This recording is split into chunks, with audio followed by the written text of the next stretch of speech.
A father raced home, heart pounding with anticipation, only to be stopped cold by police cars barring the driveway. His 5-year-old boy cornered, trembling against a wall, terrified and shaking.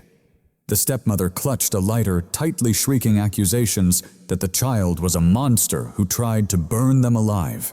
All evidence seemed to condemn the boy, but she overlooked the silent witness waiting nearby.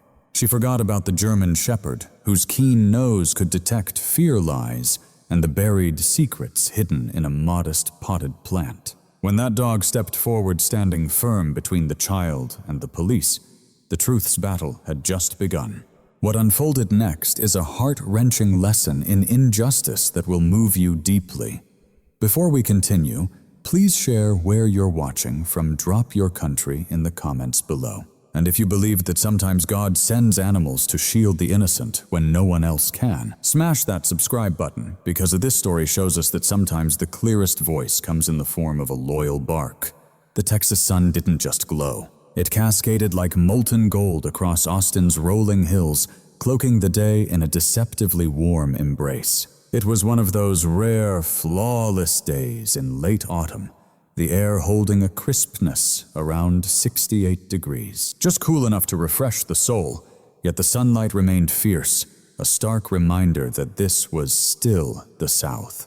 The city, usually alive with the hum of live music and tech buzz, now seemed to pause, holding its breath in the quiet suburbs. Mighty oak trees cast drawn-out shadows over pristine lawns, beneath a sky so vividly blue it seemed impossible for any darkness to hide beneath its vastness. Cole gripped the wheel of his K-9 unit vehicle tighter, a tough Ford he'd called home these past 6 months. He was carved from the very rugged land he swore to protect, 35 years old, his eyes the steely gray of weathered slate jaw, shadowed with rough stubble, a testament to hard miles traveled. He had spent half a year at a grueling training facility 3 states away, honing both mind and body to their sharpest edges, becoming an elite handler. But as his old neighborhood came into view, the hardened cop within him faded away, leaving just a father burning with the desperate need to see his son. "Almost there," Buddy Cole whispered, eyes flicking to the rearview mirror. Behind the metal barrier sat Roe, a majestic German shepherd, his coat a striking blend of black and tan that caught even the faintest light inside the cabin. Rocco wasn't merely a dog. He was the living echo of Cole's heart and soul, a being of profound intelligence and unwavering loyalty. Roe gave a soft whimper, ears twitching, as he sensed Cole's energy shift. The dog didn't navigate by street signs. It followed the steady rhythm of Cole's heartbeat. Checking the time, Cole realized he was 2 days early. Awake through the night, fueled by bitter coffee and a burning hope he was bringing his 5-year-old son, Ellen, back into his arms.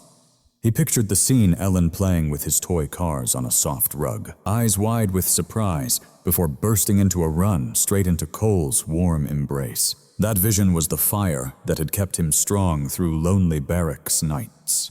Turning the last corner Cole arrived at, a quiet cul-de-sac, lined with large modern houses that promised safety and stability. But then the dream shattered. What struck him first wasn't his son's face, but the relentless strobe of red and blue flashing violently through the gentle afternoon sun. A patrol car rested askew in the driveway, its tires ruthlessly crushing the edge of the once pristine lawn that he had nurtured with tender care. "No!" Cole gasped, the word cutting through him like a fierce, brutal blow. He slammed the truck into park before it even stopped rocking, the engine fading with a jittery gasp. Roe, sensing the sudden spike in tension, released a deep, resonant bark, not out of anger, but pure alarm. The dog began to pace frantically inside his crate, his claws clicking wildly against the cold metal floor. Before Cole's eyes could catch the scene, his nose caught the sharp metallic tang of raw, piercing fear. Cole burst from the truck boots, pounding against the pavement with a heavy, determined thud. The sight that greeted him was a haunting picture of confusion and heartbreak, a cruel puzzle that tore at his weary soul. 2 uniformed officers stood near the open garage door. One of them was Miller, a young, capable cop Cole had briefly mentored years ago. Miller, usually steady and by the book, now stood tense, rigid, his hand hovering uncertainly near his belt, not on his weapon, but appearing as if he had forgotten why he'd stepped into this room. Cole. Miller's voice was thin, carried away by a light, uncertain breeze. Seeing the senior officer stunned him, but Cole didn't meet Miller's eyes. His gaze was drawn and fixed on the small, trembling figure trapped against the oil-stained garage wall. It was Ellen, the boy barely recognizable from the child Cole had left 6 months prior. Small for his 5 years, fragile like a sparrow, now he stood translucent, a pale wraith. His oversized t-shirt draped over his frail frame like a ghostly shroud. His face, once alight with mischievous joy, was streaked with black soot, his wide eyes glowing white with frozen terror. Tears didn't fall. The fear was too overwhelming for tears. He was pressed so tightly into the corner, it seemed he wished to dissolve into the drywall, vanishing from this unforgiving adult world. Ellen Cole's cry tore from his throat like a broken plea. But before he could advance, a piercing shriek shattered the stillness, sharp as shattered glass. Thank God the police are here. Lana emerged from the shadows, standing defiantly between the officers and the child. She was Cole's wife of 2 years, Elian's stepmother, a woman usually pristine hair, flawless makeup, flawless, and clothes perfectly tailored. But today she was chaos incarnate. Her blonde hair wild tangled, her designer blouse rumpled, and fresh tears streaked her anguished face. Yet it was what she gripped in her right hand that sent a chill through Cole's veins. She held a silver Zippo lighter, Cole's old lighter, a vintage relic he hadn't touched in years. Lana brandished it like a sacred relic, her fingers clutching tight until her knuckles turned white, catching the sunlight and flashing like a desperate signal. "I just took it from him," Lana screamed, voice cracking with hysteria that echoed too loudly, too raw for the open air. Her wild eyes locked on the officers, omitting Cole for a moment. "He tried to kill us. He tried to burn this house down with me inside. Look at him. He's a monster." Inside the truck, Roe was losing control, thrashing his massive body against the crate door, high-pitched yelps bursting from his throat, an anguished cry of loyalty and alarm. He wasn't out to hunt. His mission was to protect. The dog's nose quivered, overwhelmed by the scent of pure terror, but that fear wasn't spilling from the woman's screams. It came from the small, silent boy curled in the corner. Roe knew the sharp stench of a predator and the fragile scent of prey. His pack was in grave danger. Cole's world spun off its axis. "Lana, what the hell is happening here?" Cole demanded. Lana whipped around, feigning chic composure before him, yet her eyes stayed cold and calculating. "Cole, you're back." She staggered forward, playing the part of the shattered victim flawlessly. "Oh, Cole, your son, he's lost his mind. I caught him with this. He was setting the curtains on fire. I had to wrestle him down. He's dangerous, Cole. Just look at my hands." She gestured vaguely with her free hand, but Cole didn't even glance. He shoved past her, past Officer Miller, who tried to intervene with authority. "Wait, hold the scene. Step aside, Miller." Cole growled low and menacing, a thunderous rumble beneath his skin. He dropped hard to his knees on the rough concrete drive, ignoring the sharp sting of gravel biting into his palms. He was 10 feet from his son, yet the gap felt like a vast ocean. Ellen Cole's voice softened from a furious roar to a fragile whisper. "Ellen, it's Daddy. I'm right here. I'm home."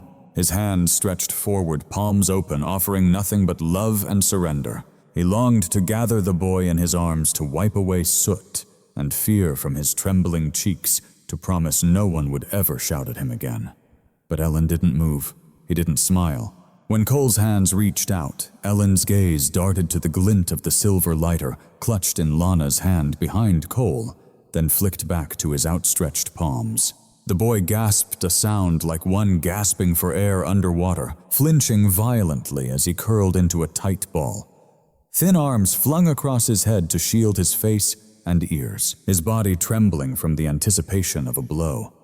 It was a reflex born from pain muscle memory in a child who knew cruelty more than love. Cole stood frozen, his arms suspended in the empty air between them. The silence that followed weighed heavier than any scream had been. It wasn't the police, the accusation, or the lighter that shattered Cole in that moment. It was the gut-wrenching truth that his own son, his flesh and blood, saw not a savior but a threat. The forgiving Texas sun beat down bright and indifferent, but for Cole, the world had plunged into utter darkness. The silence in the driveway pressed down like a tangible force on Cole's shoulders, smothering the joy of his return. The brilliant daylight now felt intrusive, like a spotlight exposing a tragedy just unfolding. His hand still hanging where he'd reached out to his son, slowly fell to his sides. They clenched into tight fists, not with rage, but with a desperate need to grasp onto something real while his world splintered. Officer Miller cleared his throat, a dry, regretful sound, shattering the paralyzing grip of horror that filled the air. Miller, with a soft face and eyes heavy from witnessing too much domestic pain, shifted uneasily. He respected Cole knew his reputation as a K-9 handler, patient, instinctive calm. But the law was a rigid machine, and Miller was just its operator. Sarge Cole. Miller corrected himself, lowering his voice to a hushed tone, careful not to attract the attention of neighbors peeking through their blinds. Miller corrected himself, his voice dropping low to keep the words from reaching the neighbors, watching behind their curtains. "We got a call to 911 from your wife at 2:15 in the afternoon. She reported a domestic disturbance involving a weapon and an attempted fire." Cole slowly rose to his feet, his knees cracking sharply, a noise that echoed like a gunshot in the stillness. He didn't glance at Miller. Instead, his eyes were locked on Eli, who remained curled tightly in a fetal position against the stucco wall, trembling so fiercely that his oversized shirt fluttered like a fragile flag. "Arson," Cole repeated, the word tasting bitter and burnt on his tongue. "He's just 5 years old, Miller." "I know," Miller replied, anguish written across his face. "But the report shows that the child Alan Ruiz took a diamond engagement ring worth $20,000 from the master bedroom. When confronted, the suspect supposedly grabbed a lighter and tried to set fire to the living room curtains." Suspect, Cole hissed under his breath. "Don't call him that." "It's protocol," Miller murmured, stepping back as Lana surged forward once again. Lana had caught her breath along with her venom. She thrust her arm toward Cole, the sleeve of her silk blouse pushed back to reveal a jagged, fierce red welt marking her forearm. It was fresh, the skin broken but not deeply wounded, the kind of scar that stings more than it bleeds. "Look at this," she screamed, her voice trembling between terror and rage. "I tried to wrest the lighter from him and he attacked me. He's wild, Cole. I've been telling you over the phone for months that he's getting worse, but you wouldn't hear me. He bit me, clawed me like some rabid animal." She spun toward Miller, chest heaving with desperation. "Officer, I don't feel safe inside my own home. He's possessed. Just look into his eyes. Something's deeply wrong with him. He has to be taken away. Placed somewhere, a secure facility, a reform school, anywhere safe." The word secure asterisk, lingered in the air, cold final. A low growl stirred deep in Cole's chest, primal and full of rejection. He turned his back on Lana, an intentional snub that made her gasp, then stalked toward his truck. "Cole Hound, don't you dare walk away from me," Lana yelled, but Cole ignored her. He reached the rear passenger door and released the latch on the heavy metal crate. "Release," he whispered softly. Roe didn't burst out with playful energy like a pet. Instead, he slipped out of the truck like a liquid shadow, graceful and silent. He was a large German shepherd, weighing in at 80 pounds of pure muscle and sharp intelligence, with eyes that carried the ancient spirit of his breed. He ignored the open lawn. He ignored Miller moving with single-minded focus. Roe trotted straight to Ellen. Lana stepped back, clutching her pearl's eyes wide. "Keep that beast away from me. He's just as dangerous as the boy." Roe didn't even spare her a glance. He settled himself directly between Ellen and the world beyond a living barrier. He didn't bark. He simply sat down, his back to the boy, and his gaze fixed on Lana and the officers. It was the unmistakable stance of absolute protection, a shield of flesh and bone. He lowered his head slightly, ears pinned back, a silent warning carved in every line. You'll have to go through me first. Ellen, sensing Roe's presence, slowly unfurled from his fetal curl. He didn't reach out to touch the dog, but pressed his soot-streaked face deep into Roe's thick fur, burying himself in the scent of pine and earth clinging to the dog's coat. Cole watched quietly, his heart splitting between breaking and hardening all at once. Animals spoke only the truth. They never lied about danger, nor did they lie about love. Roe had chosen who was truly in need, and it wasn't the woman screaming over a scratch. Cole knelt down once again, this time inching closer. With Roe acting as a shield, Elian stood his ground without a flinch. Cole's gaze was intense, truly searching his son's face. The pictures Lana had sent over the past half-year showed a cheerful, round-cheeked boy delighting in ice cream or playing at the park. But the trembling child clinging to the dog on this day was a stranger. That lion was nothing but skin and bones. His collarbones protruded sharply, like fragile wings beneath the thin fabric of his tee, and his clothing all wrong. That shirt was meant for a 10-year-old, draping over his frail frame like an oversized sack. His shorts were ragged, hastily pinned together by safety pins. He's famished, Cole realized, hit hard like a punch to the gut. She's been starving him. But first he had to dismantle the immediate threat. He had to kill the charge before it could become part of the official record. Rising slowly, Cole moved toward Lana with purposeful restraint, forcing her to stand her ground. He stopped barely a breath away, invading her space, demanding her gaze meet his. "Hand me the lighter." Cole's voice was eerily calm, yet chilling. Lana faltered, clutching the silver Zippo to her chest. "It's evidence. He tried to set this house on fire. Give it to me." Her fingers shook as she hesitated, then reluctantly passed it over. Cole accepted the Zippo. It felt icy in his hand. A classic 1941 replica sterling silver, a gift from his father. He hadn't touched it in half a decade ever since Ellen's birth and his quitting the cigarettes. He turned to Miller, lifting the lighter so sunlight glinted off the engraving. "Miller, you smoke, right?" Cole asked, never breaking eye contact with Lana. Miller blinked, caught off guard by the sudden shift. Yeah, sometimes, trying to quit." "Then you know how a Zippo works," Cole said as he snapped the lid open sharply. He flicked the flint wheel. Sparks ignited, but no flame bloomed. He clicked it again. "Still nothing," Dry Cole stated flatly. Lana snorted dismissively, folding her arms across her chest, struggling to collect herself. Well, obviously he used it up trying to torch the curtains. He was clicking like crazy. Slowly, Cole shook his head. "No, Lana. That's not how these lighters work." Taking another step closer, lighter extended like a teacher illustrating a reluctant lesson. "This lighter has been displayed in my case for the last 6 months. Fuel evaporates. Even if it sits untouched, a Zippo dries out in mere weeks. It was empty before I left the state." Lana's eyes flicked anxiously, hunting for a loophole in the logic. "He refilled it. He found your fluid and recharged it." Cole let out a short, humorless chuckle, a dark, bitter sound. "Refilling a Zippo isn't a flip of a switch, Lana," he explained, his voice just loud enough to carry, where the neighbors might catch every word. "You have to pull the insert out tight, and needing real grip strength. Then lift the felt pad on the bottom.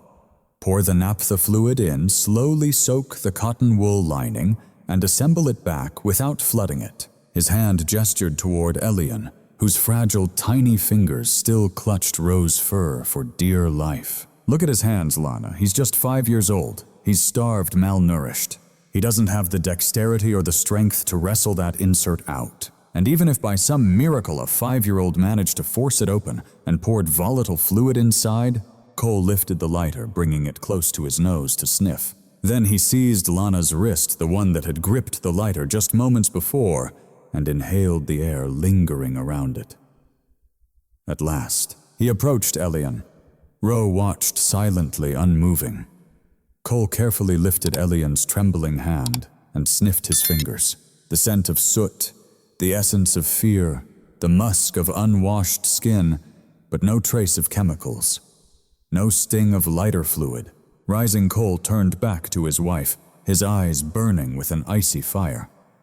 Had the lighter been filled, the fluid would have left its mark. Lighter fluid carries a gasoline odor that clings relentlessly. His hands smelled only of dirt. But your hands, Lana, Cole's voice dropped to a whisper, heavy as judgment. Your hands carry nothing but the faint scent of expensive lotion, nothing more. There was no fluid inside that lighter. There never had been. Lana's body froze. Color drained from her face, leaving her makeup stark, like a ghostly mask. She parted her lips to speak, but no sound escaped. The cold, mechanical truth of the lie had trapped her. She'd staged the scene, yet forgotten the workings of her own prop. He never tried to set anything aflame, Cole declared, now turning to Miller, because it was impossible. Physically impossible. Miller's gaze shifted between the dry lighter, the quivering boy, and the flawless woman standing in the yard. His stance softened. The confusion in his eyes gave way to a growing, horrified understanding. So Cole advanced, closing the gap until Lana was forced to step back, her heel snagging on the grass. If he didn't burn the curtains, Lana, why is his face smudged with soot? The claim of arson dissolved like mist beneath the morning sun, leaving a silence sharp and brittle behind it. Lana stood upon the manicured lawn, the silver Zippo now sealed inside Officer Miller's evidence bag, its dry wick a silent witness to her deception. But panic is a relentless beast. Cut off one head, and another sprouts desperate and more venomous. Lana refused to recoil. Instead, she straightened her spine, smoothing the silk of her blouse with a hand trembling ever so slightly. Her eyes, cold and piercing like polished steel, darted from the incriminating lighter to Elian's shrinking form. "Fine?" she snapped, her voice sharpening back to its cutting edge. So the lighter was empty. That doesn't erase the fact that he threatened me with it. Cole, he's violent, and that doesn't excuse the theft. That little thief stole my engagement ring. The one you gave me worth $20,000. Cole was silent. She then turned to Officer Miller, her face twisting into a mask of wounded innocence. "Officer, I want to press charges grand larceny. I saw him take it from my nightstand. He swallowed it, or tossed it down the sewer, or buried it somewhere in the yard. He must be detained and searched." The demand hung thick in the air. Take him away. There was no outcome Lana would accept but that. Cole felt a twitch in his jaw muscles. His eyes moved to his son. Elian was still pressed close against Rose's side, his small fingers tangled in the dog's thick fur. The boy seemed to seek refuge by melding with the dog's strength, his own fading fast. The thought of Elian being strip-searched, shoved into the back of a squad car and hauled away chilled Cole to his core. "No one is taking him anywhere," he said, voice low, steady, laced with a dangerous calm. "We need to find the missing property," Sarge Miller replied, softly, apology written across his posture. "If it's gone, we have to file a report. We might need to search the boy's pockets." "You're looking for the ring, right?" Cole asked, his eyes locked on Lana. "We don't need a search warrant. We won't traumatize a 5-year-old any more than he already is." Cole stepped back to his truck and grabbed a long leash hanging from the hook. He snapped it onto Rocco's collar. The sharp click of metal echoed through the still afternoon air. "Ro is a certified detection dog," Cole said, addressing Miller, but looking straight at his wife. "He's trained to find drugs cache and anything with human scent on it. If Eli touched that ring, if he's holding it, or if he stashed it somewhere, Ro will know. The dog's nose never lies, Lana. It has no bias." Lana's confidence wavered for just a heartbeat. She took a small step backwards. "I don't want that beast inside the house. It's a crime scene now, isn't it?" Cole's eyes hardened with resolve. "You reported a felony. We're going to investigate it." He glanced down at its dog. Ro stood tall, his ears alert and forward. The dog sensed the shift in Cole's energy. The protective pack spirit was shifting into focused work mode. Their bond sparked like electricity. "Miller, come with us," Cole commanded. He gently helped Eli to stand. "Buddy, stay right here, it's okay, stay." Eli didn't want to release the dog, but he obeyed, slumping back against the garage wall, eyes wide with fear. Cole led Roe to the front door, Lana and Miller right behind. The house was cool, smelling faintly of lemon polish and thick tension. The living room was just as Cole remembered, yet somehow completely changed. It felt like a stage set for a play he never realized he was part of. "Rock," Cole whispered, tapping his chest to focus the dog. "Seek." The simple command turned the lock inside Roe's mind. His head lowered, breath slowing into a steady, deep rhythm. The sniff carefully bypassing his lungs, sending air directly to his powerful scent receptors. Roe moved with smooth precision. He scanned the room in a neat grid. First he approached the curtains, the very drapes Lana said Eli tried to burn. The dog sniffed the fabric for just 2 seconds and dismissed it with a sharp sneeze. No trace of accelerant, no sign of lighter fluid, no fire residue. The dog's disinterest was a fact. Then Roe turned toward Eli, who stood visible through the open front door. Cole held his breath. This was the moment. Roe padded over to the boy. He pressed his nose against Eli's pockets. He sniffed the boy's hands. He checked the hem of the oversized, dirty shirt. Lana held her breath, a quiet smile tugging at her lips, waiting for the bark. The alert, the sign the boy was hiding something. Roe lifted his head, looked at Eli, and gave a single wag of his tail. Then, without hesitation, he turned and walked back inside. "Clear." Cole declared, relief clear in his voice. He doesn't have it, and hasn't handled it recently enough to leave a strong scent on his clothes. He must have thrown it away, Lana stammered, following them back to the living room. "Check the trash, check the toilet." Roe paid no mind to her words. Now he circled the perimeter of the living room, moving past the expensive leather couch, past the glass coffee table, his nose working overtime, sorting through 1,000 smells, dust-cleaning spray, old coffee. The officer's sweat mingled with the sharp scent of Lana's perfume. Suddenly, Rocco halted, standing motionless by the grand bay window overlooking the driveway. There, a grand decorative fiddle-leaf fig perched in a heavy ceramic pot commanding the corner. This plant was Lana's prized treasure, a lavish piece of life she tended with relentless care. Roe pressed his nose deep into the dark, fertile soil at the tree's base, inhaling deeply.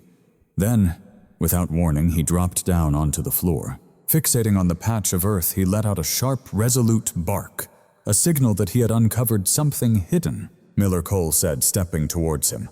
Lana yelped, grabbing instinctively. "Don't dig there. It's a fragile import." Ignoring her, Cole told Miller, "Check it out." The officer slipped on blue latex gloves without hesitation.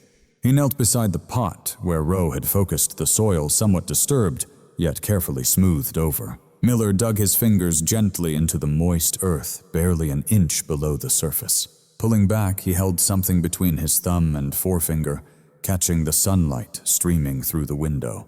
It was a platinum ring dominated by a massive, dazzling diamond. Dark clumps of potting soil clung to the gem's sparkling facets, but the stone's shine still held a sharp, accusing brilliance. "Found it," Miller whispered. Lana gasped, the sound like air escaping a balloon. He must have buried it here. I told you he's such a sneaky little devil." Hiding it to frame me, or just to be cruel. Cole moved closer, crouching by the plant beside Miller, peering down at the disturbed earth. Then his gaze shifted to the ring in Miller's hand. He leaned in, careful not to touch it, inhaling the air around it intently. Rising, he turned slowly to face Lana. Though just feet apart, a vast emotional gulf stretched between them. Miller Cole's voice deepened, authoritative, like a seasoned professor look closely at where it was buried. The soil was compacted, even, and meticulously disguised. His finger pointed toward a lion statue by the doorway, silent and bewildered. A terrified 5-year-old who supposedly stole a ring and attempted arson. "That's no pirate burying treasure," Cole stated firmly. "Kids, they throw things around. They stash them under couch cushions, flush them away, toss them in toy boxes. They don't painstakingly dig into a potted plant, placing objects precisely inside, then reshaping the soil to mask their actions. That kind of careful planning demands fine motor skills and foresight." Cole stepped closer to Lana Rowe at his side. watching her intently. And then there's the scent Cole pressed on. Roe gave no sign of detecting Ellen's aroma on the ring. If a panicked kid had held that ring, Roe would have licked or pawed it, reacting to the stress scent. That's his way of raising the alarm. Cole pointed to the ring in Miller's gloved grasp, sitting solemnly. This is a cold find triggered by a very specific target scent. Want to know what I smell here? Lana, he inhaled deeply. Not a soot-streaked, frightened child. I smell Chanel No. 5, the very fragrance you wear right now. That scent has surely seeped into the soil from where you stood, eyes fixed on the driveway waiting for the police to arrive. And with your own manicured fingers, you pushed that ring deep into the dirt. Lana's mouth opened and closed, speechless, fish-like. Her face burned a deep, blotchy crimson. You planted it, Cole said, the weight of the realization sinking in with heavy finality. Just like you planted the lighter. You stood right here by the window keeping watch for the patrol car, and you buried your own ring to make sure they took him away. Miller slowly rose, placing the ring into a separate evidence bag. His gaze fixed on Lana with fresh intensity. No longer just confusion, but something sharper suspicion. Ma'am? Miller said, his tone losing its earlier softness, gaining steel. Did you see the boy put the ring in the plant? Lana stuttered, retreating until her back met the wall. No, I didn't see him do it. Exactly. But if not him, then who else? You're twisting this. You're siding with him just because he's a cop. He's shielding his own troubled son. Day. I'm guarding the truth, Cole insisted. And right now the truth points straight to you. Roe gave a low woof, as though sealing the judgment. The ring was found, yes, but in that discovery, something infinitely more precious vanished, lost forever. Any lingering doubt that this was a simple misunderstanding faded. This wasn't just conflict, it was war. Victory in the living room felt hollow, empty. Cole had proved the ring was planted, yet the heavy air still reeked of deception and costly perfume. Lana hovered by the bay window, her face cracking a mask of wounded pride, shadowed by Officer Miller's watchful gaze. The young officer's stance shifted completely. Gone was the polite junior cop. In his place stood the sharp-eyed protector of a crime scene. Miller, Cole commanded, his voice stripped of emotion, pure, icy steel. Secure the downstairs. Don't let her leave this room. I'm taking my son upstairs to check for injuries. Understood, Sergeant, Miller replied, stepping firmly between Lana and the stairway. Cole turned toward the boy like a lion. The child still trembled, his small frame shaking like a hummingbird caught inside a jar. Cole didn't ask him to move, but crouched down gently, scooping the boy into his arms. The weight, or the absence of it, nearly dropped Cole to his knees. Eli felt less like the 5-year-old he was, and more like a fragile bundle of empty threads. Shockingly light, so delicate he seemed to defy nature's laws for a growing child. Cole held him close, tucking the boy's head beneath his chin. Eli did not cling back. He stayed rigid, his arms locked at his sides as if bracing to be dropped or hurt. I've got you, Cole whispered into the boy's tangled hair. I've got you, and I'm never letting go. He began the slow climb. The staircase with its polished mahogany banister and soft cream runner felt like a gateway between two worlds. Downstairs lay lies and pretenses. Upstairs was the truth Lana tried desperately to conceal behind locked doors. Roe padded silently at Cole's heels. The German shepherd moved like a shadow, his golden eyes locked on the boy cradled in Cole's arms. As they reached the landing, Roe slipped past Cole, padding swiftly down the hallway, leading them toward the door at the end. This was Ellen's room. Cole remembered painting it a soft sky blue just before he left. He remembered building a race car bed and filling shelves with books about dinosaurs in outer space. He remembered the sunlight pouring through the window, catching dust motes dancing in the air like tiny stars. But now, as he neared the door, something felt wrong. A slide bolt lock had been installed on the outside of the doorframe. It was a heavy-duty brass bolt, sturdy like the ones meant to secure garden gates or storerooms. This was a device meant for confinement, designed to trap something inside rather than keep the outside world at bay. Cole stared intently at it, nausea welling up deep in his gut. He reached out, sliding the bolt back. The metal shrieked an anguished sound of neglect worn down by constant use. Cole pushed the door open, and the smell hit them first. It wasn't the scent of childhood, not crayons or Play-Doh, nor fresh laundry's comfort. It was a thick, suffocating haze of stagnant air mildew and the sharp biting sting of ammonia. Rocco froze at the threshold. A low guttural growl erupted deep in his chest. The dog's hackles rose, his fur bristling in a tense ridge down his spine.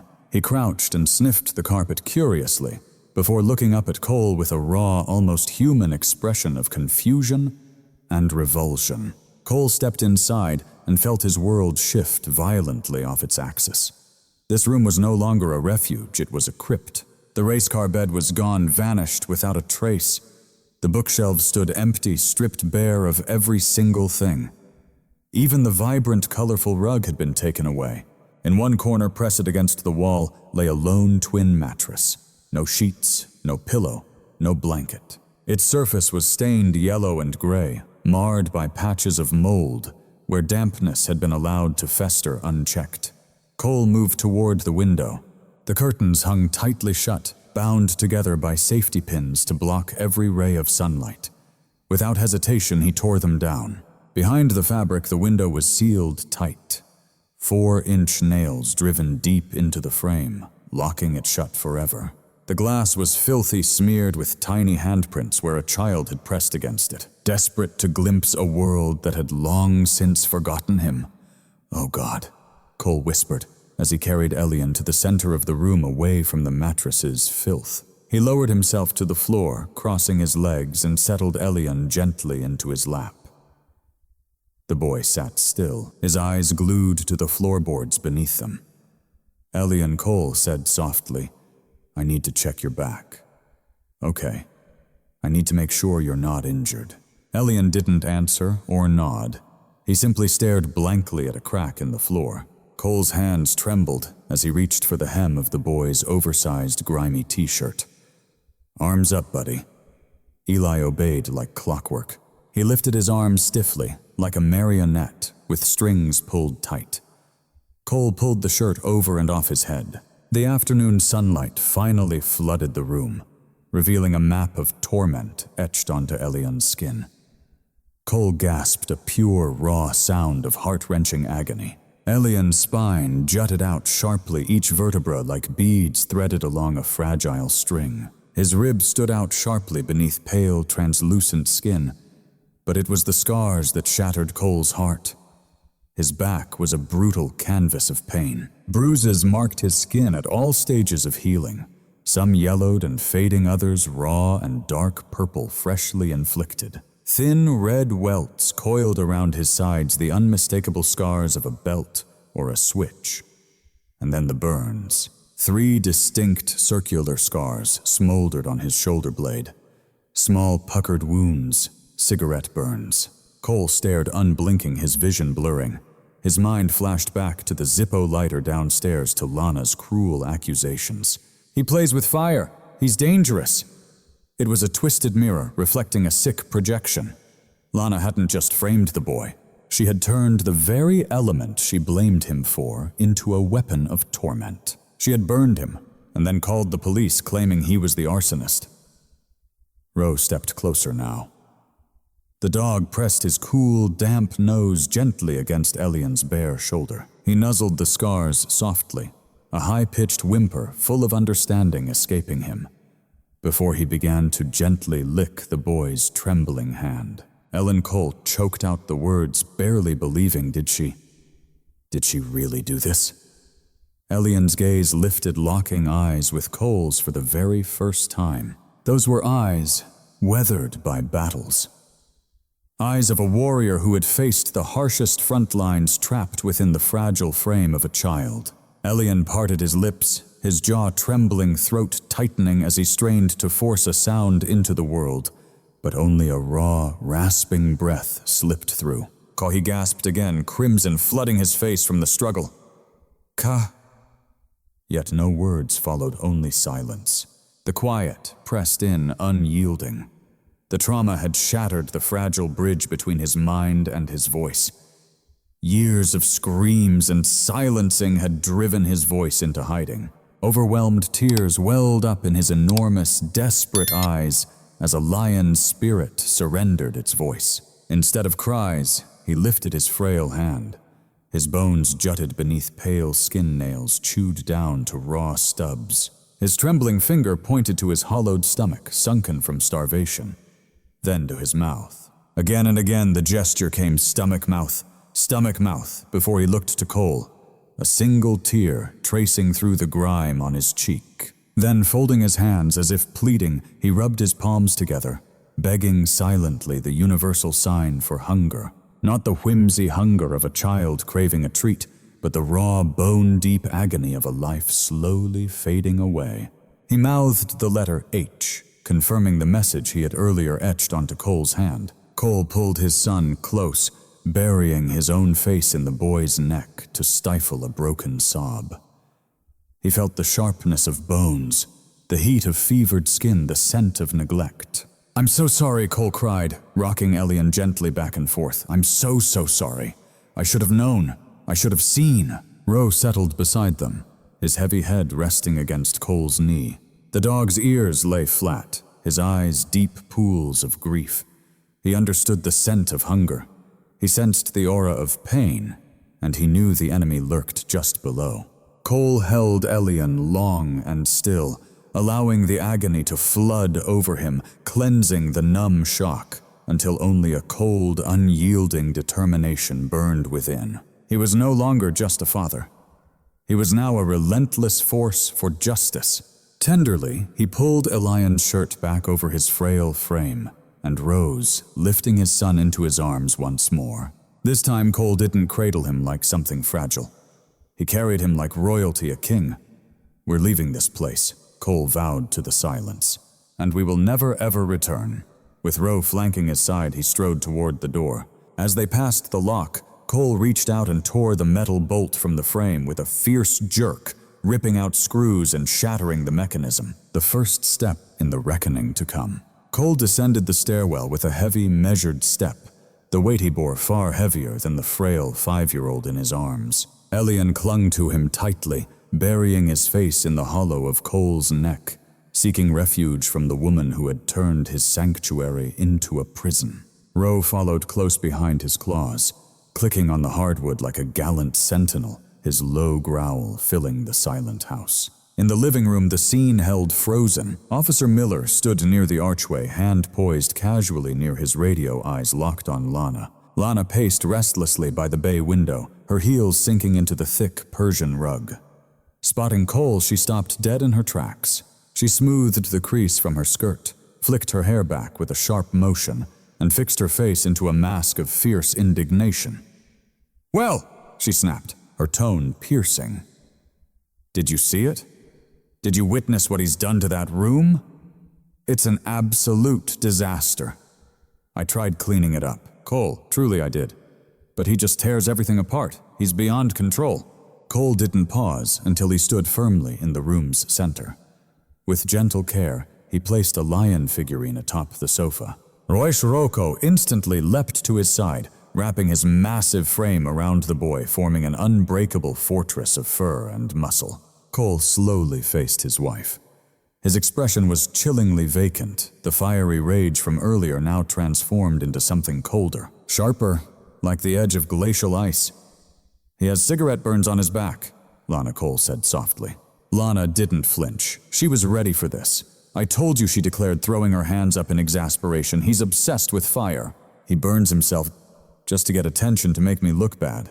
It's Munchausen syndrome or something like that. He's ill, Cole. He harms himself, so you'll blame me." Taking a step forward, her eyes narrowed with cold resolve. "And if you try to pin this on me, if you attempt to destroy my reputation to shield that little monster, I will sue you. I will take legal action for defamation, reverse abuse, and negligence. You left me alone with him for 6 months. This mess is your responsibility."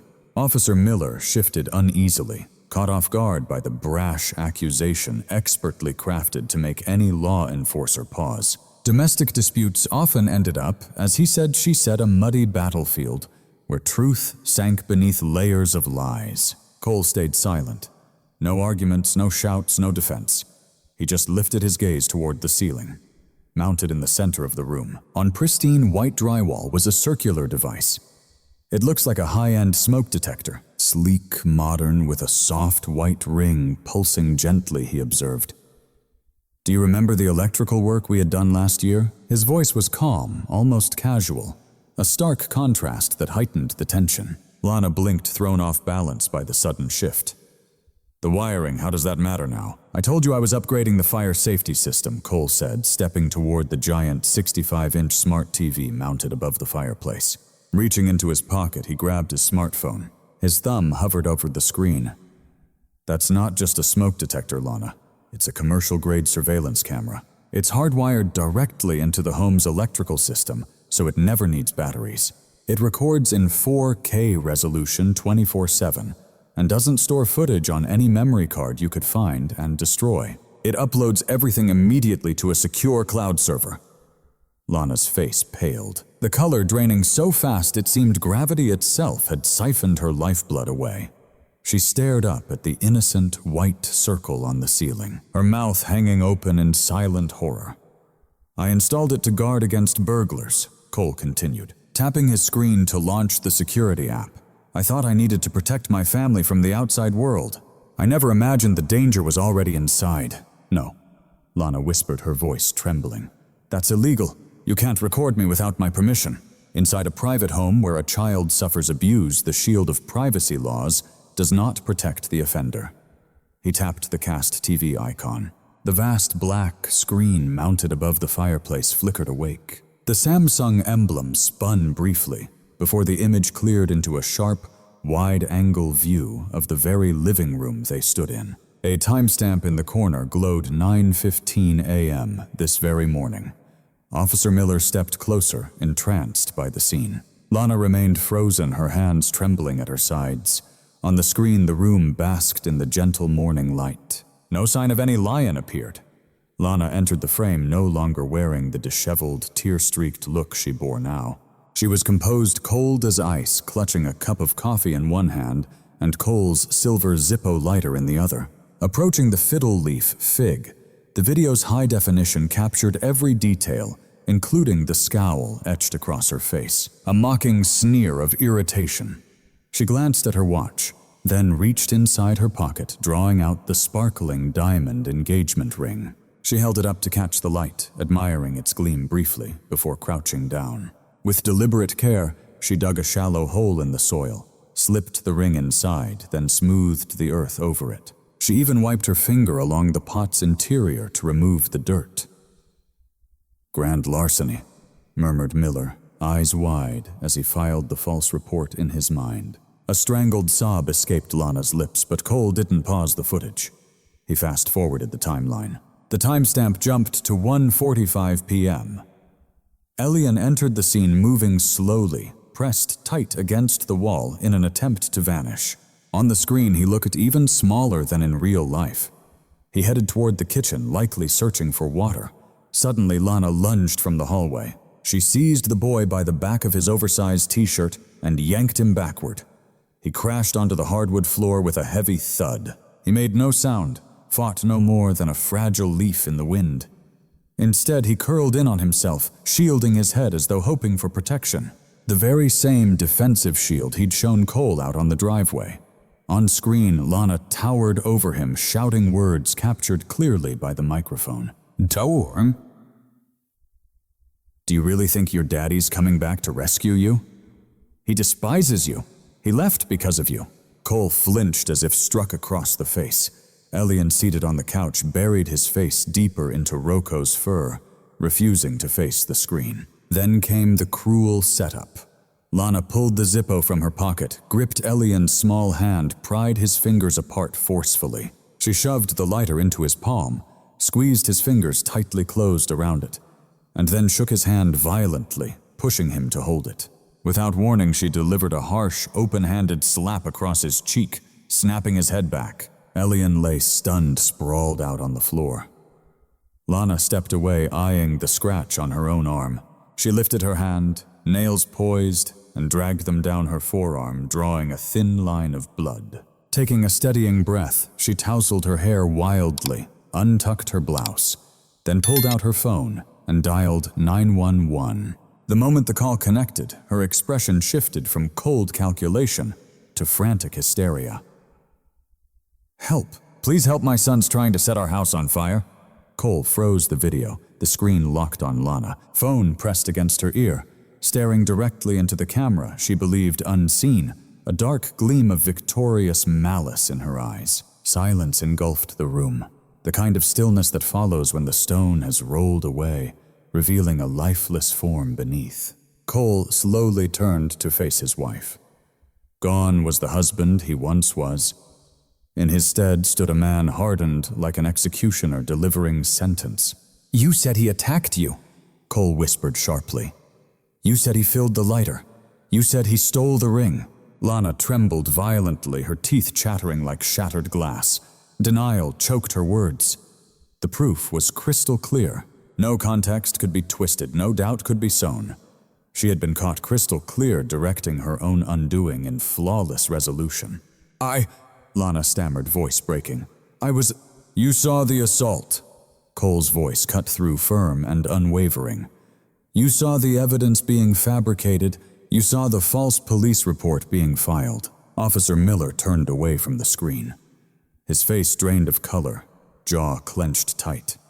His hand moved with resolved authority to the handcuffs at his belt. The metal clinked, a long-awaited sound of reckoning. Lana Ruiz Miller stated, his tone sharp and unyielding. "Turn around. Place your hands behind your back." Lana's eyes locked with Cole's, pleading, desperate. "Cole, please, I'm your wife. Don't let them take me," she begged. "I can explain. I was overwhelmed, stressed. He's difficult." Cole's gaze pierced through her like she was nothing but fragile glass. "You're not my wife," he declared. "You're just the monster my camera captured." He walked over and sat beside Ellen on the couch, deliberately turning his back to Lana. His large hand gently covered Eli's ears, shielding him from the sound of Lana's heartbreaking sobs as Miller gripped her wrist. Above them, the eye on the ceiling pulsed softly with white light, a silent sentinel that had finally fulfilled its duty. The handcuffs clicked shut around Lana's wrists with a cold finality in the quiet room. Officer Miller tightened them just enough to be secure, his features locked in a mask of professional disdain. Lana stood there, her breathing, ragged chest rising and falling heavily beneath the silk of her blouse, eyes darting wildly like a cornered animal seeking escape. "You can't do this!" she hissed, trembling with equal parts fury and fear. "You have no right. That video, it's taken out of context. I was disciplining him. He's difficult." Cole didn't even glance her way. Still seated on the couch, one hand over Elian's ears, the other clutching his phone, he looked to Miller and said, "You need to see the whole story. You need to know why." "Cole, don't!" Lana cried out, lunging forward before Miller yanked her back. "Don't you dare! It's private!" Cole tapped his screen. The TV image shifted as the timestamp rewound 3 weeks. The kitchen came into view. It was nighttime. Harsh overhead lights cast sharp, jagged shadows across the gleaming stainless steel appliances. Ellen sat alone on the floor near the dog bowls, dwarfed by the vast modern kitchen. He wore the same oversized shirt, seeming even smaller in its embrace. Lana stood over him, holding a can of wet dog food in one hand and a spoon in the other. On the screen, she scooped a spoonful of the brown, gelatinous meat, but didn't put it in the dog's bowl. Instead, she pushed the spoon toward Ellen's face. "Eat it," the Lana on screen commanded, her voice flat, almost bored. "You want to act like an animal, want to bite me? Then you'll eat like one. Good food is for humans." Ellen turned his head away, squeezing his eyes shut tight. Lana grabbed his jaw, forcing him back toward the spoon. She smeared the food on his closed lips. "Eat it or you sleep in the closet again." In the living room, Officer Miller emitted a guttural sound, a strangled noise filled with pure disgust. His eyes flicked from the screen to the woman standing beside him, and he instinctively took a hesitant step back as if her cruelty might stain him. Cole felt Island shiver against his side. He gently rubbed the boy's back, steadying his hand firmly over Ellen's ear. "It's all right," he whispered softly, though he knew in his heart nothing about this was all right. "But it's over now." Cole swiped the screen again. The image flickered. This time the camera captured the upstairs hallway. It was a month earlier. Lana hauled Elon by the arm. He sobbed quietly, his bare feet sliding helplessly across the carpet. She yanked open the linen closet door, a cramped, shadowed space stuffed with towels and sheets. She shoved him inside. He fell, swallowed by darkness. "You stay here until you learn some gratitude," Lana spat venomously. "And don't you dare make a sound. One peep and I'll pull the light bulb, then it'll be pitch black." She slammed the door shut. The sharp click of the lock echoed. Lana turned to the camera, oblivious to the silent witness smoothing back her hair. She sighed deeply, a breath of relief, as if she'd just finished a mind-numbingly tedious chore, like taking out the trash. Kidnapping Miller murmured darkly. "False imprisonment." "Wait," Cole interrupted. "There's more." He scrolled to a flagged file. The timestamp read 2 days ago. The familiar living room appeared again. Lana paced, phone pressed to her ear, a glass of wine perched in her hand. She looked calm, triumphant even. The call was on speakerphone, perhaps a lawyer or a secret ally. "It's almost done," Lana said, voice sharp and clear through the TV speakers. "I have the documented outbursts, the scratch marks. One final big incident," she continued, "and I can have him committed. State facility, mental ward, whatever it takes." The voice on the phone was muffled, asking questions. Lana laughed, a cold, jagged sound cutting through the room. "Of course it's worth it. Do you know how much his mother left him in that trust? $500,000. $500,000 sitting untouched unless I become the sole guardian and he's deemed incapacitated." She sipped her wine, eyes darting around the room with possessive greed. "Cole, please. He's a cop, makes a policeman's paycheck. It's nothing. Just stress and dog hair. I need real security. I need that money. Once the brat's locked away in a padded cell and Cole's too broken to stand, well, I'll be the one controlling the assets." She paused, swirling her wine like a predator savoring the moment. "He's just an obstacle, darling. A little annoying, costly obstacle. And I'm about to clear it." The video cut off abruptly. The screen went dark. Only the faint reflection of the room lingered in the glass. The cruel motive hung exposed, naked, ugly. This wasn't just cruelty. Not simply a stepmother's hatred for her stepson. This was calculated, cold-hearted financial warfare. She had tormented a child for cold cash. She plotted to ruin a man's life for a bank account. Lana erupted in a raw, primal scream of fury. The mask was shattered. The victim was erased. The polished wife was gone. Only the predator remained cornered and unveiled. "You destroyed everything," she howled, her face contorted into a fierce snarl. "You arrogant fool. You and your stupid dog and your broken, defective son." And she lunged forward. It was a desperate act, fueled by raw emotion. Handcuffed or not, she lunged toward the fireplace, targeting the television. The phone clenched in Cole's hand, anything she could demolish. She yearned to destroy the proof, shatter the mirror that revealed her true self. "I'll kill you!" she screamed, spitting venom as fury consumed her. Officer Miller reached to grab her arm, but sweat and fury made her elusive. She broke free for a fleeting moment, staggering toward Cole and Alien. Then Rowe sprang into action. No command needed, no leash to guide him. Like a shadow, he burst from the couch in a rush of black and tan energy. He never bit too disciplined for that. Instead, he intercepted, planting himself firmly between Cole and Lana, his front paws pressing down on the rug. His chest swelled wide, proud, and unyielding.